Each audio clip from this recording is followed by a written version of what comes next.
¿Listo? ¿Grabando? Hola, hola, ¿se escucha? Sí, perfecto. Buenísimo. Buenas tardes, sean todos bienvenidos y bienvenidas a este debate donde haremos las posturas y los argumentos a favor y en contra del proyecto sobre la reforma de ley en la reforma judicial. El debate dura 50 minutos, 55 minutos como máximo.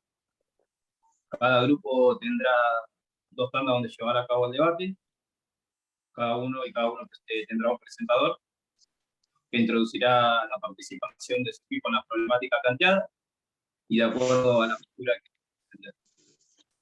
defender. Cada presentación debe ser fundamentada y panorámica y más bien general. Además, contarán con 3 oradores que llevarán el intercambio y de cara al cierre, los contendientes finalizadores que serán encargados de implementar el cierre discursivo de su grupo.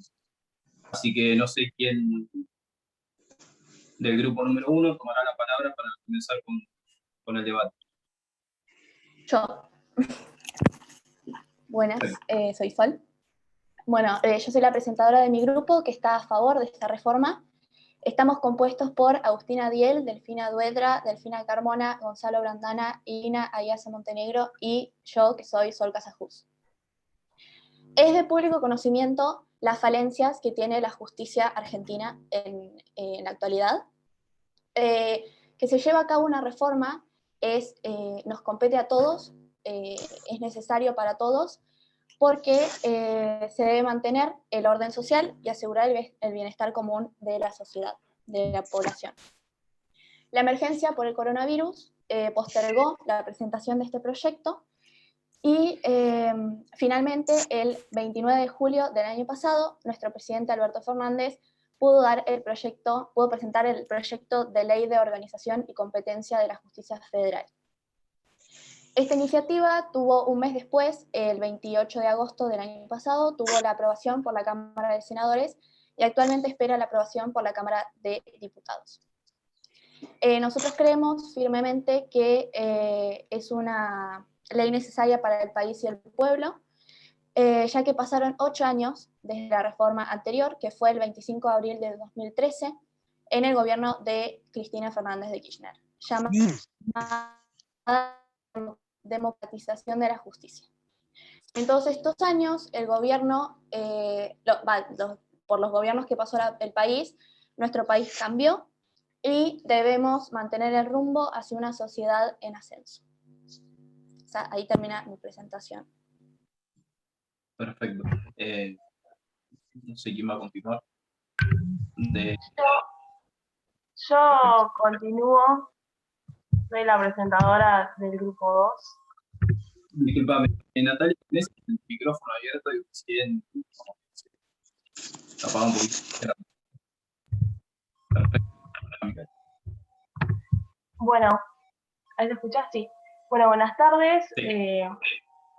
Yo soy representante del otro grupo que es en contra de la reforma judicial.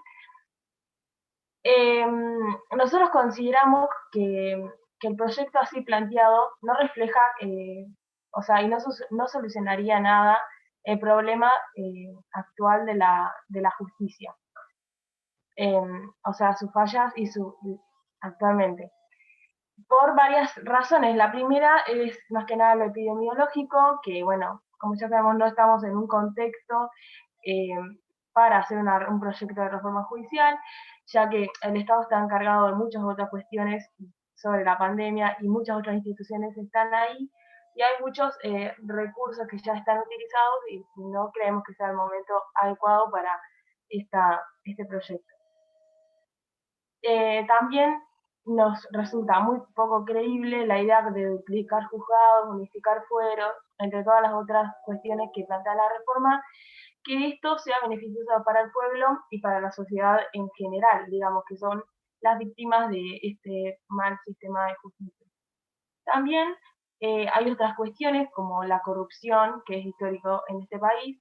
Creemos también que hay como una estrategia política del lado de los oficialistas para no asumir sus responsabilidades judiciales y civiles. Por eso decimos también que se necesita contextualizar la discusión, superándose a las dificultades políticas, para encontrar otra solución o otros acuerdos para fortalecer las instituciones. Esa es mi presentación y paso a mi compañera para que desarrollen. ¿Yo puedo continuar? ¿Me repite, por favor? Sí. Creo que habló Bueno, Agustina, yo ¿no? soy Agustina del Grupo 1. Bueno, antes de... Estamos a favor de la reforma, Grupo 1, como dijo mi compañera Sol. Antes de comenzar a exponer detalladamente los argumentos a favor de la reforma, queríamos dejar en claro que no estamos ni a favor ni en contra de un partido político en especial, sino que lo que nos compete ahora es hablar de la reforma de justicia. Bueno, se trata de que vivimos en una sociedad en la que todos los días se dan a conocer casos de injusticia, los medios de comunicación todos los días desbordan de personas desconsoladas porque no tienen justicia. Por todos lados hay femicidas que matan y en vez de quedar encarcelados, siguen libres y siguen matando. Tenemos una sociedad en donde las mujeres tienen miedo y en donde hay una justicia ausente. Justo en estos momentos nos tocó un mandatario que admite que la justicia de Argentina no funciona y propone reformarla, y consideramos que el momento de reforma es ahora, que no puede esperar, y que sin un país que no tenga justicia, nada del resto de las cosas pueden salir bien. Entonces, además, contrarrestando lo que dijo el otro grupo, el presidente ya había presentado la reforma judicial antes de que existiera la pandemia. Por lo que si hay pandemia o no hay pandemia, de todas maneras la reforma se tiene que hacer ahora, porque no podemos seguir esperando a que todos los días aparezcan mujeres muertas y nadie haga nada. Perfecto, Agustina. No sé quién del grupo número 2 va a argumentar lo que dijo la compañera. Sí, hola, buenas tardes. Bueno, mi nombre es Natalia Francia, yo pertenezco al grupo número 2. Y bueno, ya que mi compañera tocó el tema respecto a la perspectiva de género, nosotros lo que tenemos que decir precisamente que nosotros no vemos reflejada en el ámbito judicial, ¿no es cierto?, en el proyecto de ley, esto es lo que es la perspectiva de género. Sabemos que este es un tema que se ha convertido en una necesidad imperiosa y urgente, ¿sí? O sea, es necesario aplicar políticas donde se puedan articular el trabajo mancomunado de los distintos organismos, ¿no es cierto?, destinados a tal fin, ¿sí? La reforma judicial entendemos que debe incorporar necesariamente lo que es la perspectiva de género, sí. Es un aspecto que se reclama en este tiempo histórico, y lo reclama toda la ciudadanía, ¿no es cierto? Es lo que impone la cruda realidad que vivimos a diario aquí en la Argentina. Por mencionar un dato también puedo traer a colación,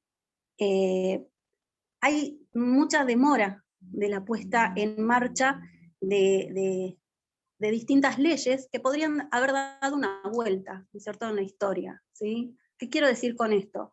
Que entre ellas podemos mencionar, por ejemplo, el patrocinio jurídico gratuito que reciben, que es la asistencia que se le da a las víctimas de violencia y de género doméstica, ¿sí? Y doméstica, perdón. Esta fue sancionada en noviembre del año 2015 y recién empezó a funcionar en agosto del 2019, y solo está funcionando para 13 provincias solamente, ¿sí?, de la República Argentina. Entonces, volviendo a este tema puntual, yo considero junto con mi grupo que es una necesidad de las mujeres en particular y de la sociedad misma también en general. Nosotros sabemos que es de público conocimiento que existe un techo de cristal en la justicia, ¿no es cierto?, para las mujeres. Yo voy a dar unas cifras. Por ejemplo, hay un 56% de la justicia federal que está compuesta por mujeres, pero solo un 31% de esas mujeres accede a lugares de toma de decisiones importantes, ya sean fiscales, jueces o camaristas. Y en la Argentina, más del 70% de los cargos de decisión importante dentro del Poder Judicial está ocupado por varones. ¿Bien?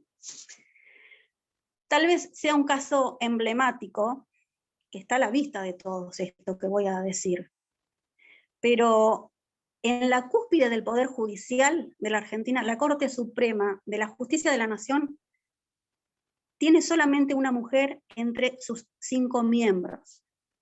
Dentro del rol de los poderes judiciales se juega la calidad democrática de la vida en la sociedad. Entonces, la perspectiva de género no es nada más y nada menos que la perspectiva de los derechos humanos de las mujeres. Ya con esto finalicé mi argumento. Bueno, continúo yo entonces. Mi nombre es Elena Yasa y también soy oradora, pero del grupo 1, que nos encontramos a favor. Continuando con lo que vos decías, Natalia, me parece perfecto de la perspectiva de género. Es una materia en cuestión de derechos, por ende para mí no ampara, aunque sí coincido con un cupo más femenino más amplio en el sistema judicial, para mí no tiene nada que ver con el género que porten quienes ocupan los puestos en el sistema judicial. Uno de los grandes proyectos que tiene la reforma judicial, que se ha sancionado el año pasado, en 2020, en julio, es la modificación a la Ley Orgánica del Ministerio Público, que plantea, entre otras cosas, la elección de un procurador general cada 5 años. Esto implicaría que se empiece a democratizar el sistema judicial porque quienes se postulen van a estar a merced de los intereses del pueblo. Esta democratización de la justicia también lo que implica es incorporar la perspectiva de género en los procesos de designación a los magistrados, así como también como al Tribunal de Enjuiciamiento y el Jurado de Concurso. Ahora, esto lo que implica la capacitación en perspectiva de género es que el personal competente en los casos de violencia de género tengan una perspectiva de saber cómo actuar y que entiendan la urgencia que requiere. Yo con esto ya, el enganche que nosotros hicimos fue la modificación a la Ley Orgánica del Ministerio Público. Yo con eso ya termino.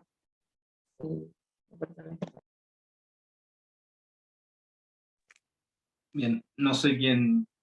Hola, ¿qué tal?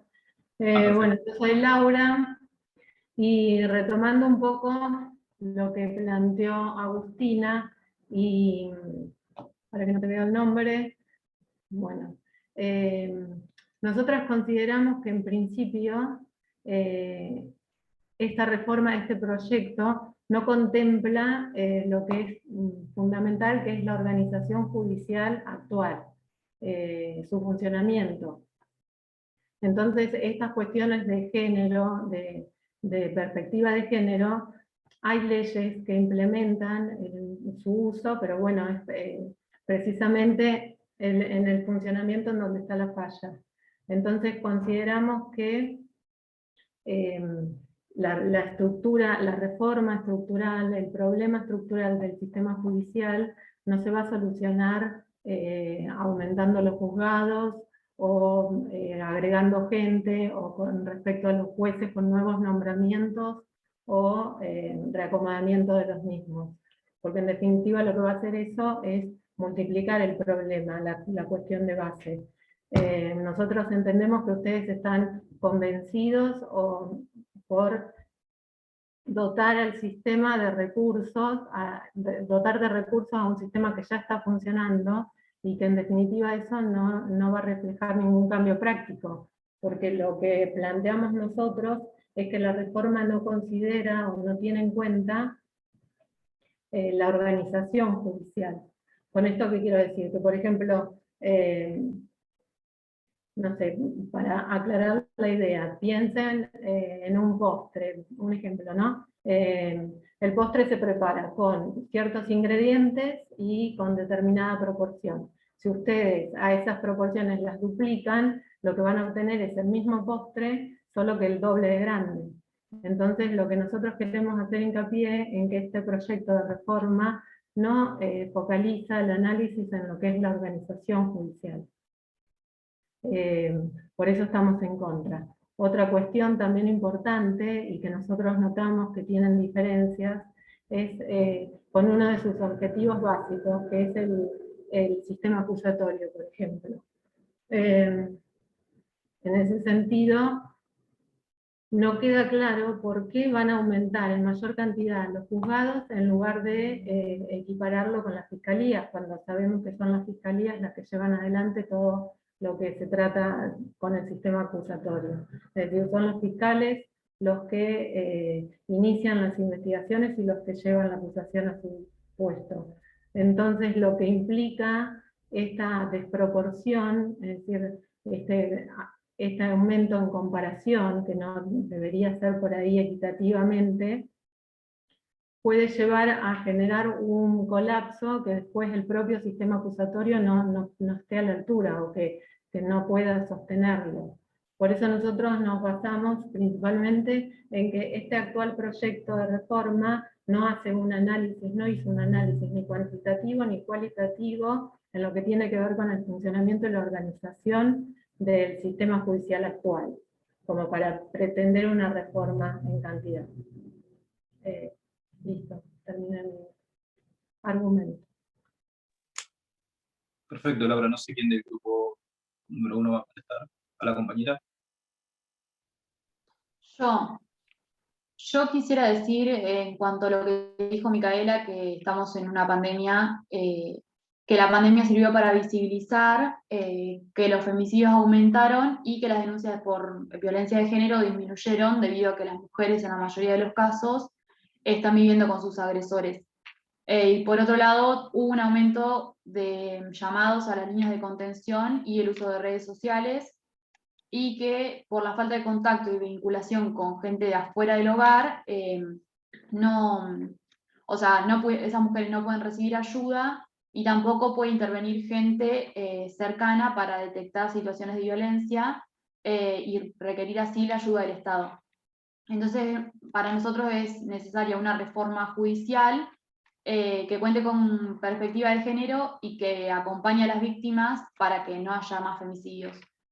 Por otro lado, en cuanto a lo que dijo Laura, que hay leyes que defienden leyes que ya están las leyes, hay mucha gente que no confía en la justicia, y esta reforma judicial también serviría para que haya una mayor credibilidad y que la sociedad se anime más a denunciar ante la ley, ya que en muchos casos utilizan las denuncias públicas tanto en redes sociales como en medios de comunicación, por los lentos tiempos de la justicia o porque no obtienen una respuesta favorable del Estado.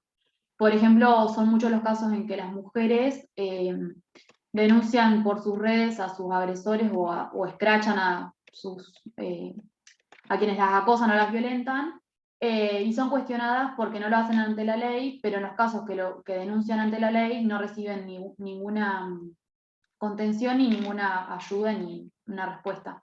Por ejemplo, el caso de Úrsula, que fue muy conocido en el último tiempo, que fue asesinada en febrero y había denunciado 18 veces a su agresor y no obtuvo ninguna respuesta por parte del Estado y apareció asesinada.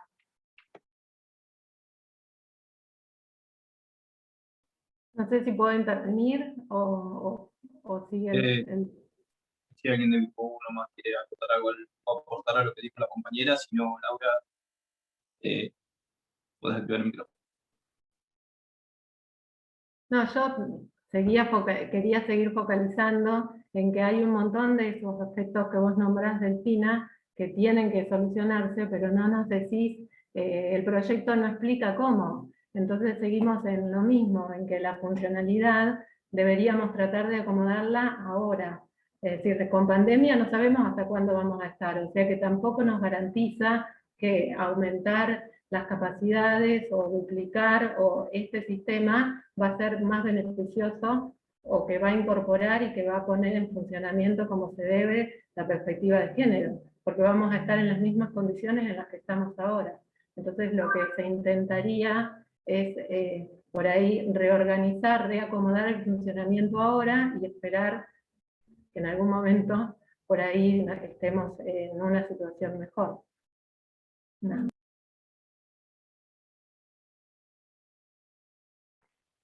Bueno, quizá se puede finalizar con esa idea que incluso yo quería retomar tu postura, que me gustó el ejemplo de la torta y de los ingredientes. O sea, está bueno en el sentido de que amplía las posibilidades. Y yo creo que en la propuesta del proyecto de ley, que incluso Alberto Fernández es claro cuando él propone en su discurso, como un proyecto transparente y como también quitar ese monopolio político, esa concentración del poder que hay, para poder diversificar la distribución de juzgados. Y esto, en la perspectiva de género, quizá podría ser útil en cuanto a la resolución de las causas, puede llegar a ser, por ejemplo, mucho más amplia. Algunas causas podrían no quedar archivadas, como pasa con muchas otras, que quizás ni siquiera llegan a ser resueltas o ni siquiera llegan a ser vistas. Entonces, tal vez poner el lado positivo, porque como todo proyecto tiene sus pros y sus contras, por supuesto que es así, pero yo creo que en esta distribución, en esta amplitud, que volvemos a lo de la torta, quizá pueda llegar a tener un fuerte positivo. Nada, esa es una como una idea.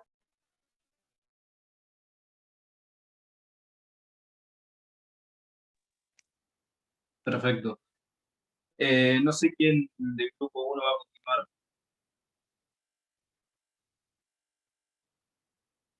Hola.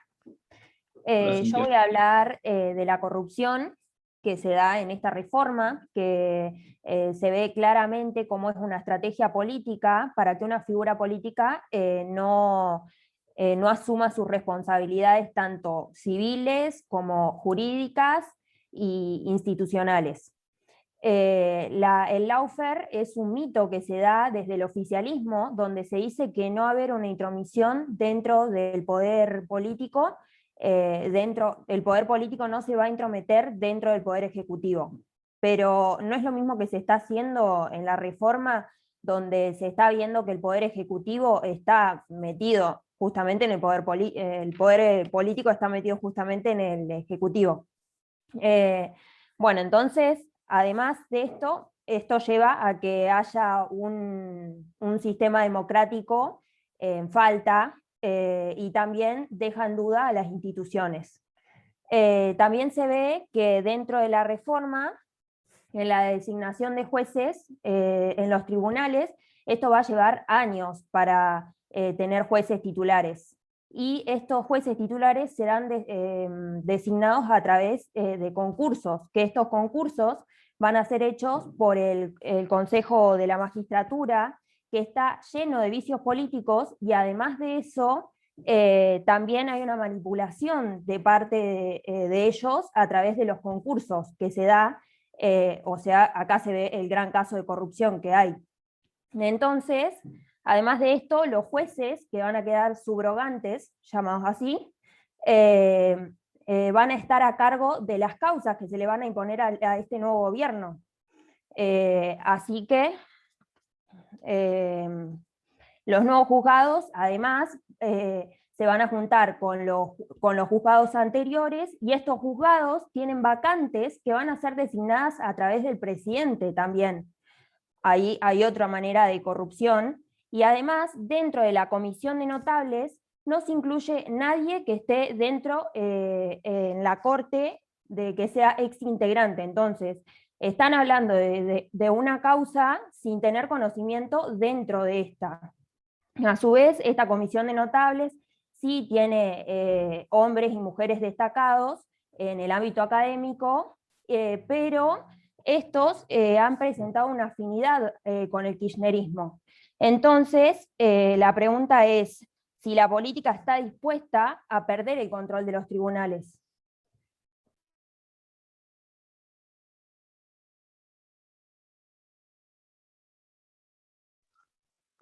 Perfecto, Cintia. No sé quién del grupo número 2 va a continuar y va a argumentar en contra de la postura de la compañera. Yo quería decir, en cuanto a lo que soy del grupo 1, en cuanto a lo que dijo de la corrupción, que los concursos van a ser mediante un examen que va a ser escrito y va a ser grabado audiovisualmente. Sí, puedo continuar yo si Delfina me lo permite.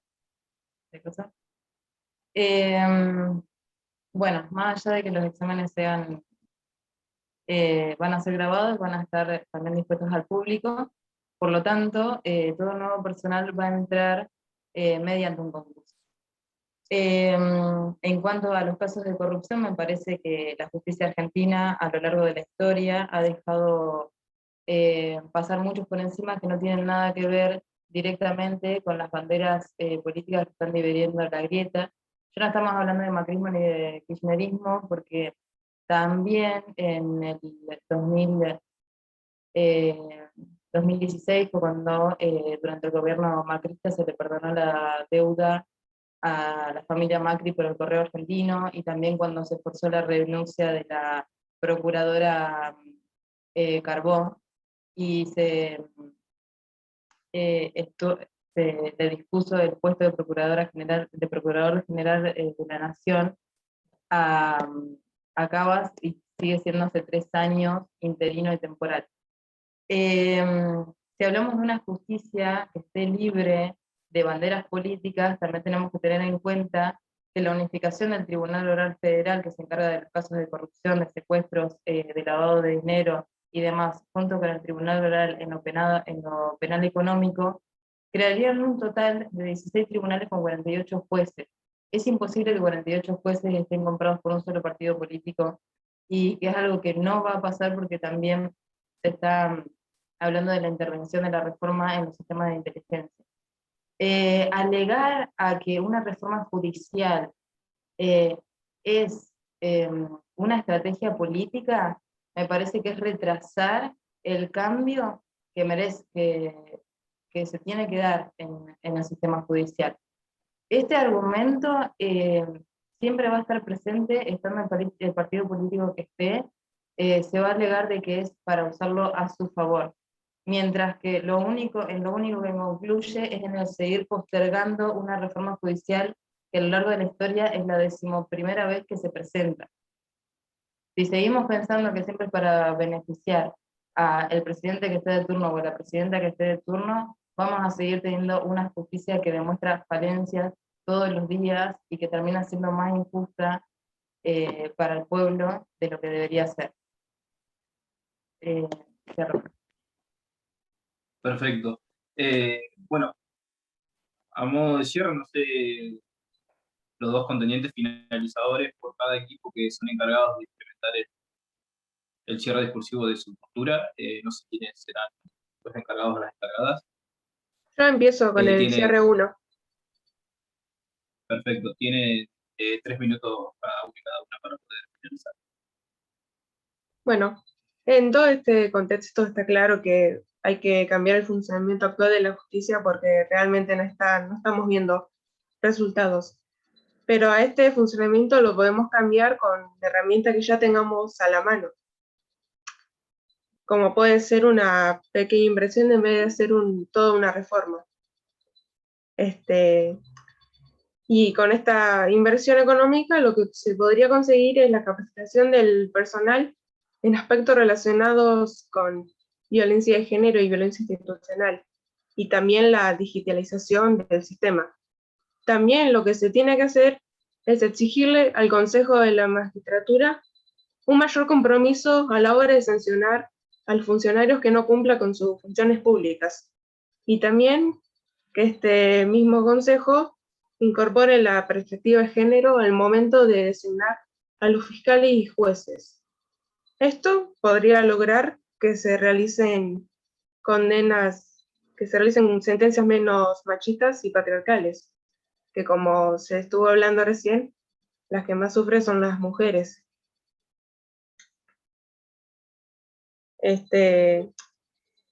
Con todo este cambio, las que más beneficios tendría sería la ciudadanía, porque obviamente es un proyecto que busca un beneficio para esta misma ciudadanía. Y se podría lograr sin iniciar una reforma, se podría lograr con pequeños cambios que vayan con mucha responsabilidad. Y no solamente en el ámbito penal de la justicia argentina, porque no solo es el ámbito penal el que se tiene que cambiar, porque en esta reforma hay mucha marca de la política. Eso sería todo. Perfecto. Estaría contando Brandana y Petra para poder realizar un cierre en el grupo número. Perdón. Si la Petra quiere aportar algo a lo que dijo su compañera Agustina, a modo de cierre, tiene 1 minuto, y luego Brandana tiene 3 minutos para poder hacer el cierre sobre el grupo número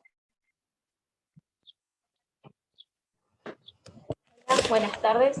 Bueno, yo más que agregar a modo de cierre con lo que hablamos en el grupo es que la reforma judicial que está siendo promovida por el gobierno actual se muestra desde un principio mal encaminada, ya que no es oportuna y aparece apoyada en procedimientos que no son democráticos. Está escogiendo medios inadecuados en relación con los fines que debería invocar, y como omite referencia a todo lo que es importante, ya sea comenzando desde la composición, siguiendo por la aseguración de la impunidad de quienes hoy están en el poder. Una reforma que está orientada a modificar lo que vendría a ser, en este caso, el Poder Judicial, requiere de un acuerdo que sea democrático, abrir un proceso de discusión pública, obviamente convocar formalmente a la oposición y sentarse frente a una agenda que sea de una reforma abierta. En cambio, ¿qué es lo que hizo el gobierno de turno? Optó por un nuevo procedimiento de creación institucional elitista que está concentrado en una comisión tecnocrática. Es decir, que hay una ausencia total de discusión pública y obviamente un desaliento a la discusión democrática.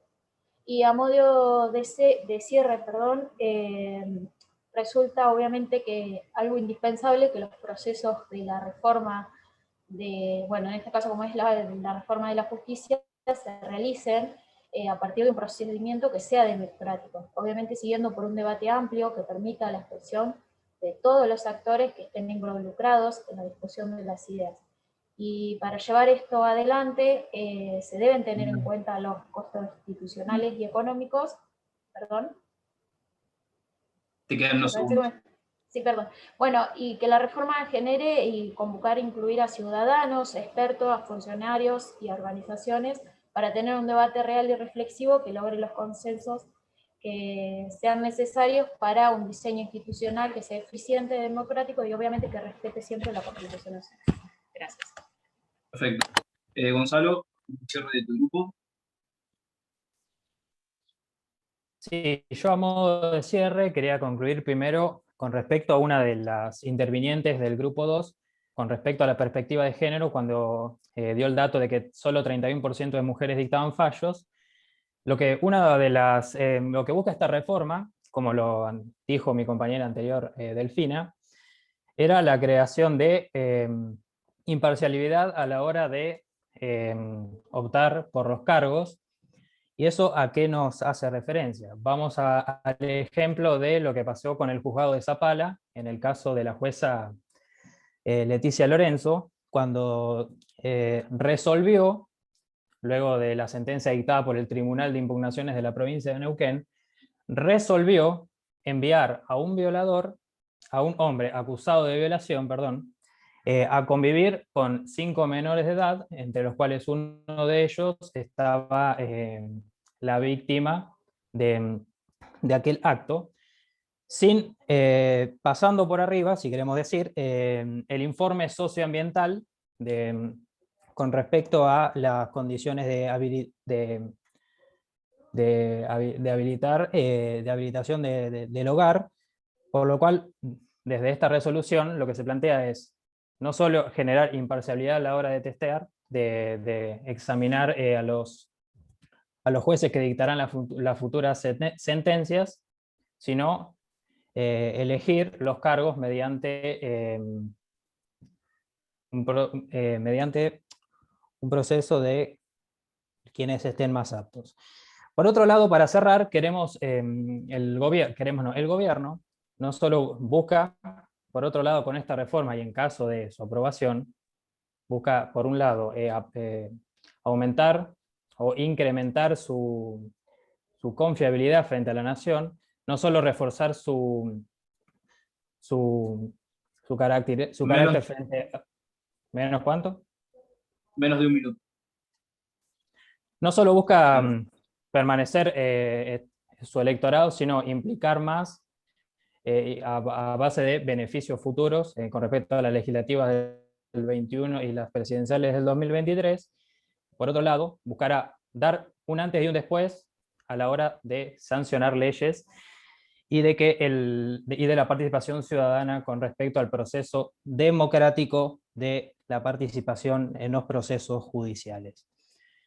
Más que nada, para cerrar, si nos centramos en la polarización histórica que ha devenido la Argentina, que nos ha estancado siempre en un país tercermundista, quizás decirlo tercermundista, o que no nos permite avanzar, este proceso nos va a poner al lado de las grandes